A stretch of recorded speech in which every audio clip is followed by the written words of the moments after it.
అందరికీ నమస్కారం. శ్రీమాత్రే నమః. మీనరాశి వారికి 31, 1, 2, 3 తేదీలలో ఏం జరగబోతుందో తెలుసుకుందాం. మీనరాశి వారి గురించి ఎన్నో రకాలుగా చెప్తున్నారు. ఎన్నో చోట్ల నుంచి ఫుల్ ఇన్ఫర్మేషన్ అనేది సేకరించి మరి ఈ వీడియోలో మీనరాశి వారి గురించి క్లుప్తంగా వివరించడం జరిగింది. వీరికి వచ్చే కొన్ని సమస్యలకి కూడా పరిహార మార్గాలు కూడా చెప్పడం అయితే జరిగింది. కాబట్టి వీడియోని చివరి వరకు తప్పకుండా చూస్తేనే అర్థమవుతుంది. ఇంకా మీనరాశి వారి గురించి చెప్పుకుంటే కనుక మీనరాశి వారు వ్యక్తిగతంగా చాలా అంటే చాలా మంచివారండి. అసలు ఉన్న అన్నిటికంటే కూడా మీనరాశి వారికి చాలా గొప్ప హృదయం ఉంటుందన్నమాట. ఎవరైనా కానీ మనవారు అని అనుకుంటే ప్రాణం ఇస్తారని చెప్పుకోవచ్చు అనమాట. అంతేకాకుండా కన్న బిడ్డల కోసం ఎంత త్యాగమైన చేస్తారు, ఎంతకైనా కానీ తెగిస్తారు, ఎంతకైనా కానీ ముందుకేస్తారనమాట, ముందడుగు వేస్తారు. ఎన్ని అవమానాలైనా పడతారు, ఎన్ని కష్టాలైనా పడతారు. శక్తికి మించి తాహతకు మించి కూడా కన్న బిడ్డల కోసం పరితపించిపోతుంటారనమాట. వీళ్ళకి పుట్టిన బిడ్డలు చాలా అంటే చాలా అదృష్టవంతులు అని చెప్పుకోవచ్చు అనమాట. ఇక మీనరాశి వారు ఎవరికైనా కానీ ఏదైనా కానీ మీనరాశి వారికి ఏదైనా ఒక పనిని అప్పచెప్పారు అంటే కనుక ఆ పని అయిపోయేంత వరకు నిద్రపోరు.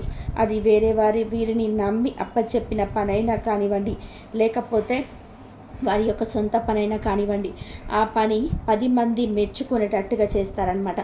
ఎక్కడ ఏ తప్పిదం లేకుండా శ్రమించి ఆలోచించి ఆ పనిలో విజయాన్ని సాధించేంత వరకు నిద్రపోరు అని చెప్పుకోవచ్చు. ఒక రకంగా చెప్పాలి అంటే కనుక మీనరాశి వారు పట్టువడలని విక్రమార్కుల్లాంటి వారు అని చెప్పుకోవచ్చు. ఇక మీనరాశి వారు వ్యక్తిగతంగా అందరూ బాగుండాలి, అందులో మేము కూడా ఉండాలి అని అనుకునే రకం అన్నమాట. చాలా అమాయకంగా ఉంటారు, కానీ చాలా తెలివి గలవారనమాట. ఎక్కడ ఎవరికి ఏ రకంగా అంటే కొంతమంది మాటలతోనే తూటాలు పొడుస్తారు అని చెప్పి అంటారు చూసారా. అలా ఏదైనా కానీ కొంతమంది ఏ విధంగా అనుకుంటారంటే కనుక ఏదైనా ఒక మాట వచ్చినప్పుడు టైం వచ్చినప్పుడు చెప్దాంలే అని లేదంటే ఎక్కడైనా కానీ 10 మందిలో ఎక్కడన్నా ఒక చోట అవమానం పొందారు అనుకోండి, ఒక్కొక్క చోట మాట్లాడలేక మొహమాట పడడం వచ్చేసి అవమానం అనేది తట్టుకొనైనా సరే పక్కకు వచ్చేసే రకాలను కూడా మనం చూస్తుంటాం. కానీ మీనరాశి వారు అలా కాదు.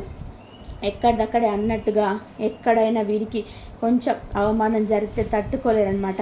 దానికి వెంటనే మళ్ళీ వాళ్ళు తిరిగి అవమానం చేయడం కానీ, లేదా వెంటనే దానికి చెంపదెబ్బ కొట్టినట్టుగా సమాధానం చెప్పడం కానీ అలా చేస్తూ ఉంటారు. చాలా ధైర్యవంతులుగా చెప్పుకోవచ్చు మీనరాశి వారిని.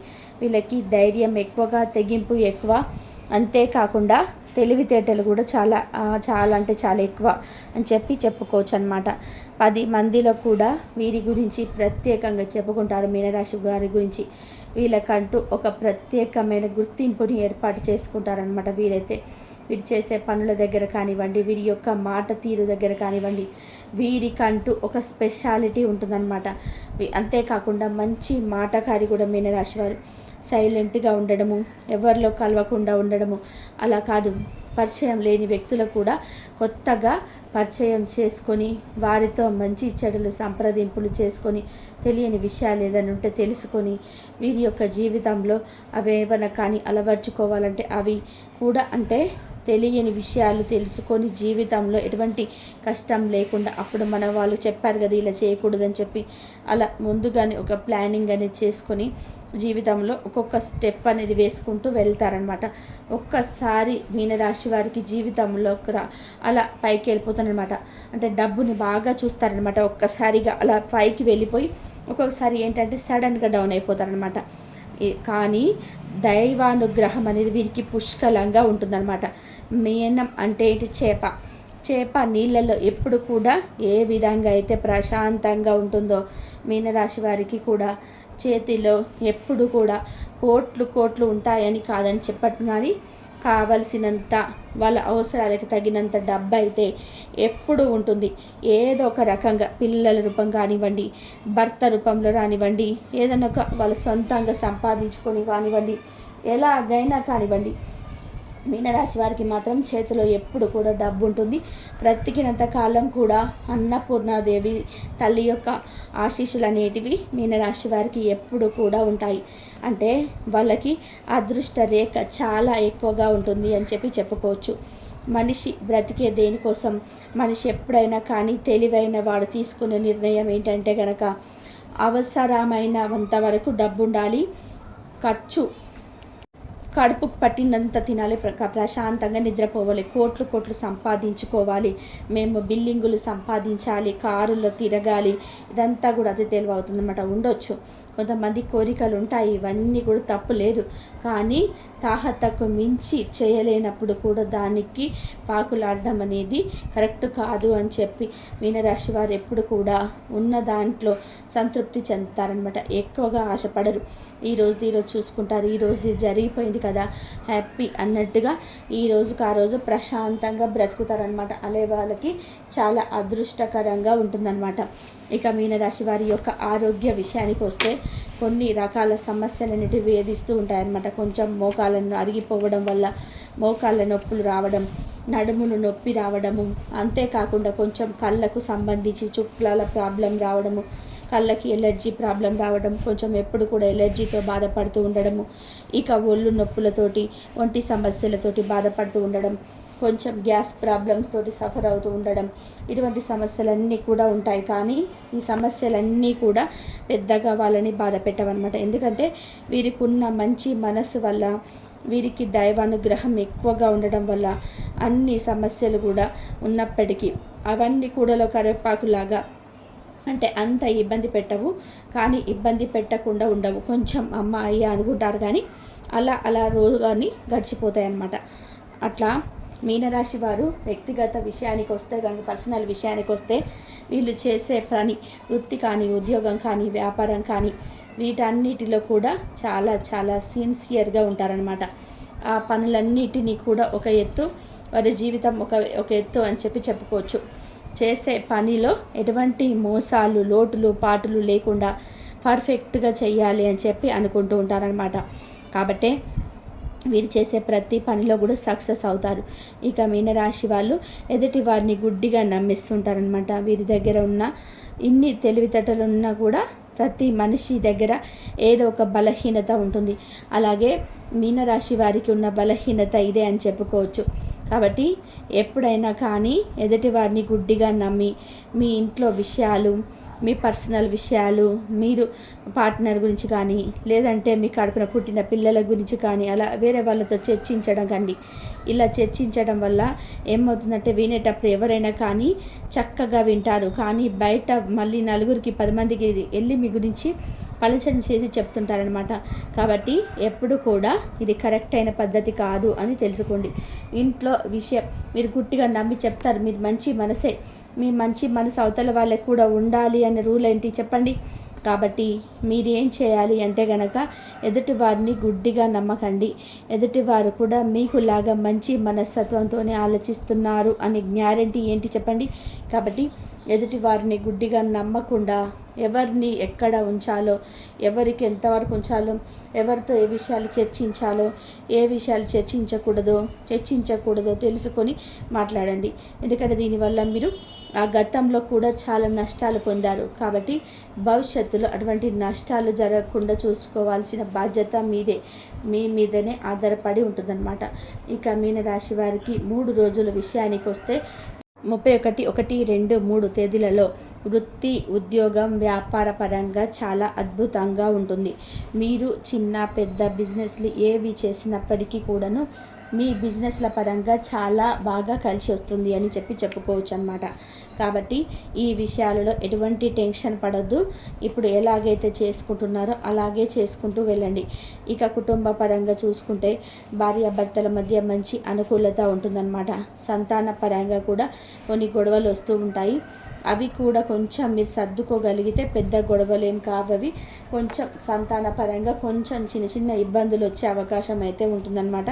కాబట్టి కాబట్టి ఆ ఒక్కటి కాస్త తెలివిగా మాట తీరును కొంచెం మార్చుకొని ట్రై చేయండి. ఆ సమస్యలన్నిటి కూడా తగ్గిపోతాయి అన్నమాట. ఇక లవర్స్ ఎవరైతే ఉన్నాయో, మీనరాశి వారు లవర్స్ ఎవరైతే ఉన్నారో, లవర్స్ పరంగా కూడా చాలా అనుకూలంగా ఉంటుందండి. గతంలో కొన్ని ఎడబాట్లుని ఇవన్నీ కూడా జరిగాయి, తగువులు కూడా విడిపోవడం ఇవన్నీ కూడా జరిగాయి. అయినప్పటికీ కూడాను ఇప్పుడు ప్రస్తుతం అయితే మీ యొక్క ప్రేమే మిమ్మల్ని కలిపిందని చెప్పుకోవచ్చు అన్నమాట. కాబట్టి లవర్స్ పరంగా కూడా చాలా అంటే చాలా అనుకూలంగా ఉంది అని చెప్పుకోవచ్చు. ఇక విద్యార్థులు ఎవరైతే ఉన్నారో, మీనరాశి విద్యార్థుల పరంగా కూడా చాలా అనుకూలంగా ఉందండి. కష్టే ఫలి అన్న మాటను గుర్తుపెట్టుకోండి. విద్యార్థులైతే ముఖ్యంగా ఎంత కష్టపడతారో, మీరు ఇప్పుడు ఈ సమయంలో ఎంత శ్రమిస్తారో ఆ కష్టానికి తగిన ప్రతిఫలాన్ని చూసి మాత్రం చాలా సంబరపడిపోతారు. అది మిమ్మల్ని భవిష్యత్తుకు ఒక స్థాయిలో నిలబెడుతుంది అనే విషయాన్ని అయితే గుర్తుపెట్టుకోండి. ఇక సినీ రంగ పరిశ్రమలో ఉన్న వారికి, రియల్ ఎస్టేట్ పనులు చేసే వాళ్ళకి, రాజకీయ నాయకులకి కూడా చాలా అద్భుతంగా కలిసి వచ్చే అవకాశం అయితే ఉందన్నమాట. ఇక మీనరాశి స్త్రీలు ఎవరైతే ఉన్నారో స్త్రీలకి కూడా చాలా అనుకూలంగా ఉందండి. కొన్ని చిన్న అనారోగ్య సమస్యలు అయితే మిమ్మల్ని ఇబ్బంది పెట్టే అవకాశం అయితే ఉంది. ఎటువంటి అనారోగ్య సమస్యలన్నీ కూడా మిమ్మల్ని ఇబ్బంది పెట్టకుండా ఉండాలి అంటే కాస్త హనుమాన్ చాలీస చదువుకోవడం, సరే చదివేంత ఓపిక లేకపోతే వినడం కానీ, లేదా ఇంట్లో నిత్య దీపారాధన చేసుకుంటూ ఉండడం వల్ల కూడా మీకు అనారోగ్య సమస్యల నుంచి బయటపడే అవకాశం అయితే ఇక ఉంటుందన్నమాట. ఇంకా అంతేకాకుండా ప్రతి సోమవారం శివాలయానికి వెళ్ళండి. శివుని ఆరాధన మీకు బాగా కలిసి వస్తుందన్నమాట.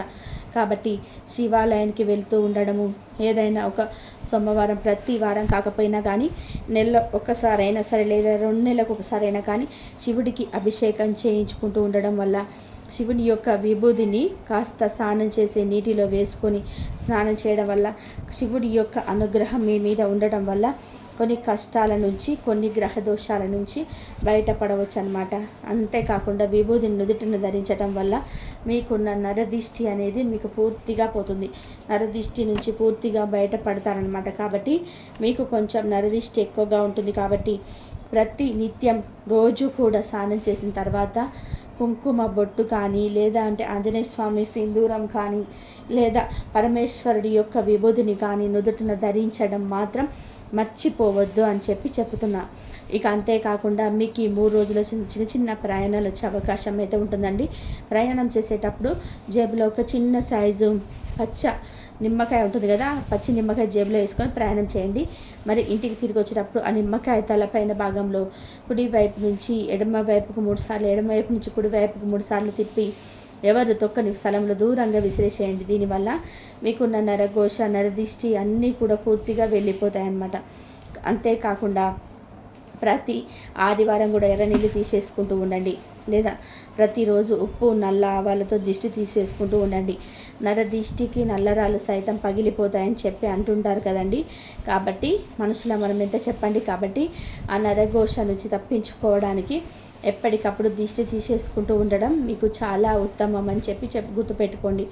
ఇక 3 రోజులలో కూడా మీకు అంత అనుకూలంగా ఉంటుంది, సక్రమంగా సవ్యంగా జరుగుతుంది. పెట్టుబడులు ఏదైనా పెట్టుకోవాలనుకుంటే పెట్టుబడులు కూడా పెట్టుకోండి, బాగా కలిసి వస్తుందన్నమాట. ఇటువంటి అనర్థాలు కానీ, కీడు కానీ, నష్టాలు కానీ జరిగే అవకాశం అయితే లేదు.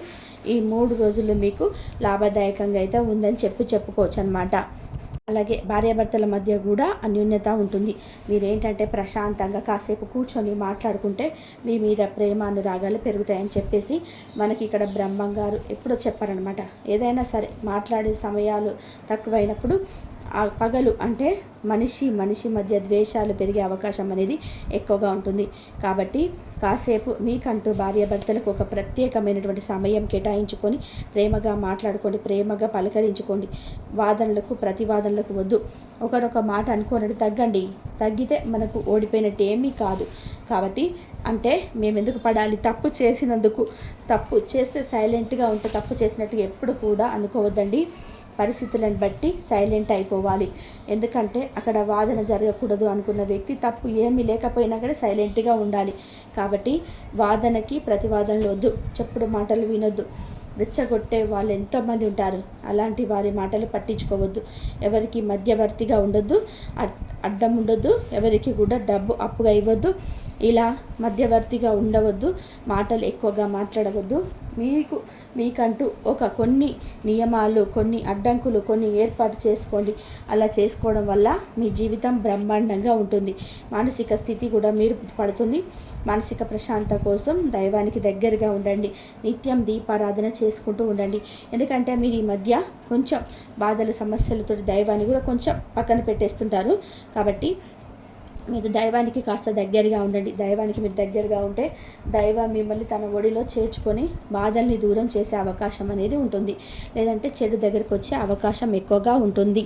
ఇంకా మీ జాతకపరంగా గురుబలం పెరగడం కోసం మీరు ఏంటంటే గురువారం రోజున అంటే కాస్త పసుపు రంగు బట్టలు వేసుకుంటూ ఉండండి. పసుపు రంగు బట్టలు వేసుకోవడం, స్నానం చేసేటప్పుడు కూడా నీటిలో కాస్త పసుపు వేసుకోవడం, తాగే పాలల్లో కొంచెం పసుపు వేసుకోవడము, అలాగే నుదుటిన కూడా కొంచెం మనకు సింధూరంగా కాస్త పసుపును కానివ్వండి, లేదంటే చందనాన్ని కూడా పెట్టుకోవడము, ఇలాంటివి చేయండి. ఇంకా మీకు కుదిరితే అరటి చెట్టు ఉంటుంది కదా, అరటి చెట్టు దగ్గర నీళ్ళు పోసి కాస్తంత పసుపును, కుంకుమను, అక్షింతలను కూడా చల్లి అరటి చెట్టు దగ్గర పూజించండి. ఆ చెట్టు మనకు దేవతా వృక్షంగా చిన్న దీపాన్ని వెలిగించండి. ఇలాంటివి చేయడం వల్ల మీకు గురుబలం అనేది ఇంకా బాగా పెరుగుతుంది. అలాగే కొంచెం ఏదైనా ఎవరికైనా గురువారాలు ఇలాంటి గుడికి వెళ్తుంటారు కదా, శనగలు, ఉడకబెట్టిన శనగలు, అరటి పండ్లను ఇలాంటివి కూడా పంచడం వల్ల మీకు చాలా మంచి జరుగుతుంది. గురుబలం అనేది పెరుగుతుంది. అలాగే ఆవుకు కూడా ఆహారం పెట్టడము, పక్షులకు ఆహారం పెట్టడము, ఇలాంటివి చేయండి. ఇలాంటివి చేయడం వల్ల మీకు చాలా మంచి జరుగుతుంది. ఈ 3 రోజులైతే మీకు అనుకూలంగా ఉంటుందండి. అర్థమైంది కదండి మీనరాశి వారికి ఏంటి 3 రోజులు ఎలా ఉంటుంది, అనుకూలంగా ఉంది, ఇబ్బంది ఏమీ లేవు. చెప్పినటువంటి చిన్న జాగ్రత్తలు తీసుకోండి, మీకైతే మంచిగా ఉంటుంది. వీడియో నచ్చితే ఒక చిన్న లైక్ ఇచ్చి సపోర్ట్ చేయండి. మీరు లైక్ చేయడం వల్ల వీడియో మరికొంతమంది మీనరాశి వ్యక్తులకు చేరి వారు కూడా తెలుసుకునే అవకాశం ఎక్కువగా ఉంటుంది. అలాగే మీకు తెలిసిన మీనరాశి మిత్రులు ఎవరైనా ఉంటే వారికి కూడా షేర్ చేసి సరిపోతుంది. మొట్టమొదటిసారిగా మన ఛానల్ చూస్తుంటే సబ్స్క్రైబ్ చేసుకొని పక్కనే ఉన్న బెల్ ఐకాన్ ఆల్ క్లిక్ చేస్తే నేను పెట్టే ప్రతి వీడియో మీకు ముందుగా నోటిఫికేషన్ రూపంలో వచ్చేస్తుంది. కాబట్టి ఇంత విలువైన సమాచారాన్ని మీకు తెలియజేసినందుకు గాను బ్రహ్మం గారు చెప్పినటువంటి గొప్ప మాటలు ఎంతగానో అర్థం చేసుకుని జాగ్రత్త పడతారని మనస్ఫూర్తిగా కోరుకుంటూ జై శ్రీరామ్ అని చెప్పి ఒక కామెంట్ అయితే చేయండి. అలాగా చేయడం వల్ల కూడా మీ మనోవాంఛ అనేది సిద్ధిస్తుంది. మీకున్న కోరికలన్నీ నెరవేరితే ఒక లైక్ ఇచ్చి సపోర్ట్ చేయండి. మరొక మంచి సందేశంతో మళ్ళీ కలుసుకుందాము. సర్వే జనా సుఖినో భవంతు. నమస్కారం.